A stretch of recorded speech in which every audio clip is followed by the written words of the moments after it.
উচ্চতৰ মাধ্যমিক প্ৰথম বৰ্ষৰ প্ৰশ্নকাকত ফাদিলৰ প্ৰসংগ লৈছো 10খনকৈ জিলাৰ 15খনকৈ বিদ্যালয়ৰ স্বীকৃতি বাতিল কৰা হৈছে তালিকাত Khetri doctor Bhabendranath Saikia senior secondary school আছে এবেলি প্ৰতিষ্ঠানখনৰ পৰা অৱতীৰ্ণ হৈছিল 121 গৰাকীকৈ শিক্ষাৰ্থী কলা আৰু বিজ্ঞান দুইটা শাখাতে শিক্ষাৰ্থীসকল অৱতীৰ্ণ হৈছিল এই ঘটনা সন্দৰ্ভত শৈক্ষিক প্ৰতিষ্ঠানখনৰ কৰ্তৃপক্ষৰ প্ৰতিক্ৰিয়া আহি পৰিছে প্ৰশ্নকাকতৰ টুপুলা খোলাটো সত্য বুলি জনালে কৰ্তৃপক্ষই এবাৰ প্ৰথমবাৰৰ বাবে এইচএছ প্ৰথম বৰ্ষৰ পৰীক্ষাত অৱতীৰ্ণ হৈছিল শিক্ষাৰ্থীসকল ঘটনা সন্দৰ্ভত বিদ্যালয়খনত অভিভাৱক সভাও আয়োজন কৰে শিক্ষাৰ্থীৰ অভিভাৱকসকলে প্ৰতিক্ৰিয়া প্ৰকাশ কৰে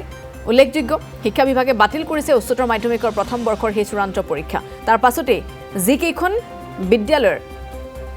ক্ষেত্ৰত ব্যৱস্থা গ্ৰহণ কৰা হ'ব বা বিশেষভাৱে গোচৰ তৰিছে তাৰে এখন হৈছে এখন বিদ্যালয় এদৰে অভিভাৱক সভাৰ আয়োজন কৰি কিছু সিদ্ধান্ত গ্ৰহণ কৰা হ'ল প্ৰতিক্ৰিয়া প্ৰকাশ কৰে শিক্ষানুষ্ঠানৰ শিক্ষক তথা অভিভাৱকসকলেও মই ছাৰক ব্যক্তিগতভাৱে জানো আৰু যেতিয়াৰ পৰা স্কুলখন খুলিছে তেতিয়াৰ পৰা মোৰ ডাঙৰ ল'ৰাটো আৰু সৰু ল'ৰাটোক এটাই দিছোঁ তো ডাঙৰ ল'ৰাটো এবাৰ হাই ছেকেণ্ডেৰী ছেকেণ্ড ইয়াৰ দিছে আৰু মই গাৰ্জেন হিচাপে মোৰ ল'ৰাটো আগতকৈ পঢ়া শুনাত ভালেখিনি মই উন্নত দেখা পাইছোঁ সৰু ল'ৰাটোৰ ক্ষেত্ৰতো এবাৰ সি ক্লাছ 10 পাব আৰু মই ভালেখিনি উন্নত দেখা পাইছোঁ আৰু বাকী হ'ল যিটো এটা অভিযোগ ওলাইছে ছাৰৰ নামত মই ভাবোঁ এইটো ক্ষেত্ৰত ছাৰ অভিযুক্ত হ'ব নালাগে চৰকাৰেতো ইয়াৰ ওপৰত তদন্ত কৰিবই তদন্ত কৰিলে এসময়ত ইয়াৰ তথ্য ওলাব আপোনালোকৰ বিশ্বাস আছে মোৰ বিশ্বাস আছে ছাৰৰ ওপৰত গোটেই স্কুলখনৰ ওপৰত যে তেনেকুৱা ধৰণৰ নিষ্কৰ্ম এখন কলেজৰ পৰা নহয় বা এখন স্কুলৰ পৰা নহয় বুলি মোৰ এটা বিশ্বাস আছে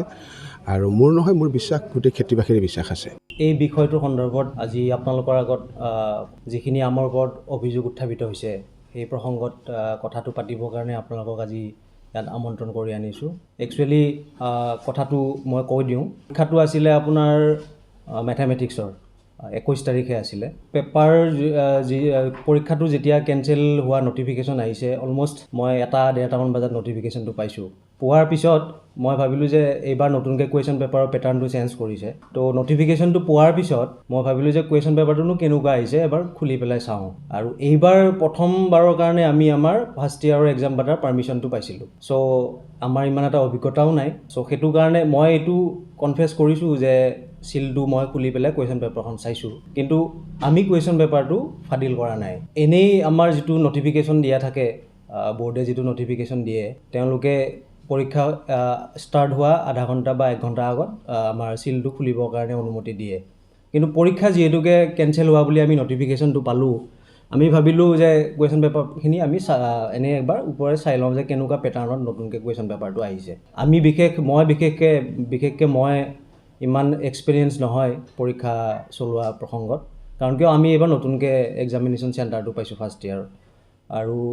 সেইকাৰণে মই ভাবিলোঁ যে কুৱেশ্যন পেপাৰটো যিহেতুকে কেনচেল হ'লেই এবাৰ খুলি পেলাই চাওঁ উভতাই দিব লাগিব যে সেই প্ৰসংগটো মই তাৰমানে নাজানো হয় তেনেকৈ নাই কৰা মানে অকল মেথছৰ পেপাৰখন কেনচেল হোৱাৰ কাৰণেহে মানে খুলি পেলাই চালোঁ যে কেনেকুৱা ধৰণৰ কুৱেশ্যন বাকী আমাৰ ধৰক এতিয়াও কুৱেশ্যন পেপাৰ আমাৰ তাত জমা আছে যিখিনি কুৱেশ্যন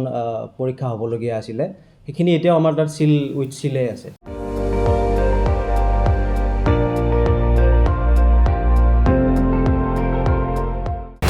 আপুনি চাই আছে ND24 সৰ্বশ্ৰেষ্ঠ নহয় সৰ্বোত্তমৰ দৌৰ